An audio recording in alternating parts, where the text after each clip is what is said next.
The next person I'd like to welcome on the stage is Colin Davis. He is a professor of psychology at Bristol University.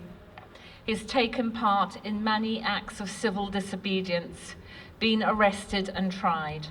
At the conclusion of one of Colin's trials, District Judge David Noble told him, "It is with a really heavy heart that I have to convict you.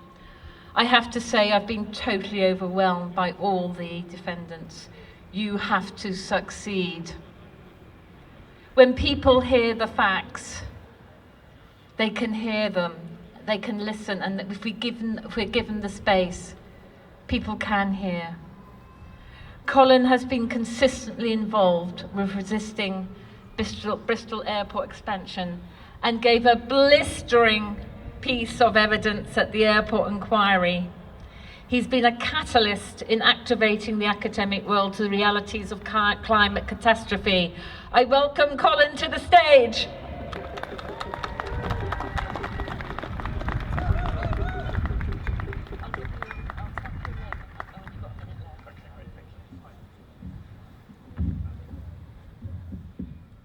Thank you very much, Teresha.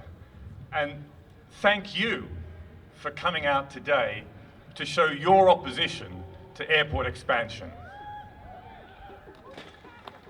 I'm sure many of you feel, like me, a deep sense of frustration that we even have to be here at all. Because we already won this fight, fair and square.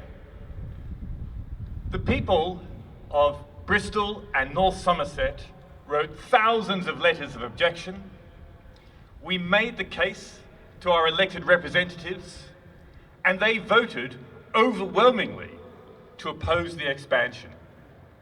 That was the democratic decision. And now these three bureaucrats think that they can override that decision. They say, "Don't worry about the climate crisis. It's not your problem. The government will deal with it." And we say, no, we won't close our eyes. We won't ignore the climate crisis and pretend it's nothing to do with us.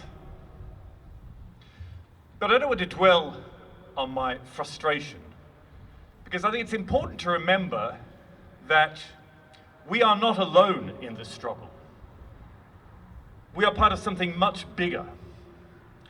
Because this story about a foreign-owned company coming into a community, wrecking the environment to make a quick buck in the face of massive local opposition, it's not unique to Bristol. This is a familiar story happening all around the world, particularly in the global south. And so our struggle is linked in many ways to the struggles of people in the Ogoniland, in Dakota, in Central America and the Amazon. And it's important for us to have solidarity with that struggle.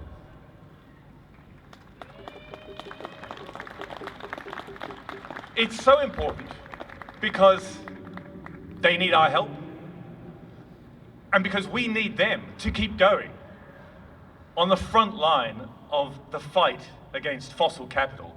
But also it's important because we can learn from them and their resistance and their victories. And part of that solidarity is asking not only what do the teachers of Ontario think about their pensions being used to wreck our environment, but also what are our pensions doing? Which local communities are fighting for their existence because of our capital? So this is about bringing people together in a common struggle to build a global mass movement, which is what we need at this point in history.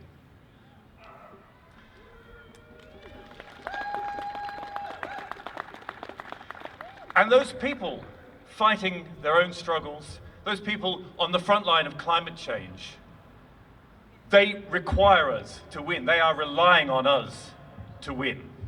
And the good news is, we will win.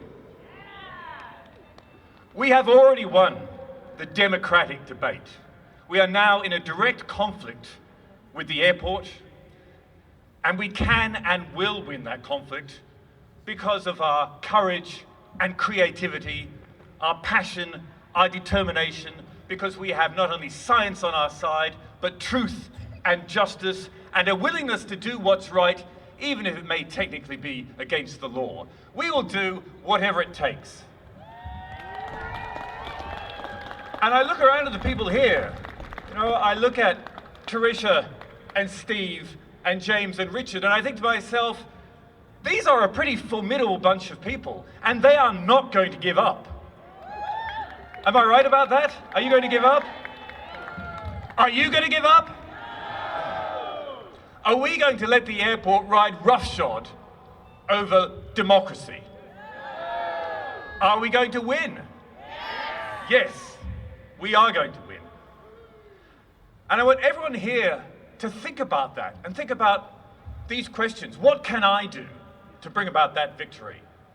What special skills and talents and knowledge can I contribute to this struggle? Because ultimately, we will find what we need to do, and we'll do it, and the owners of the airport will say, this is just too difficult, and they will give up, and we will have won. And when we win, that will not just be about Bristol, it will be something much bigger. That story about the foreign company coming in and wrecking the environment in the community, it may sound depressing, but remember, you are not the victims in that story, you are the heroes. And our victory will inspire and provide a blueprint for people in other places. Victory in Bristol will be a stepping stone to victories in Luton and Leeds, Stansted, Southampton, Heathrow, and so on. There are airports all around the country that want to expand. So let's make Bristol the place which stands up and stops the tide and shows the way and says, no more.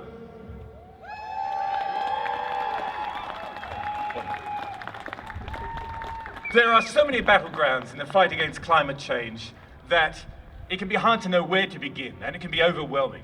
So we are fortunate that we have a target directly in our sights, and it's right here. You don't need to catch a train, you certainly don't need to take a plane. It's on our doorstep, the biggest polluter in the southwest. And it's frustrating that we are still having to have this fight, but let's think about it this way. It's actually great that the airport are trying their best to struggle from their side, because it will make our ultimate victory all the more sweet. So are we going to give up? No. Are we going to stop fighting this expansion? No. Can we win? Yes. Will we win? Yes. Thank you.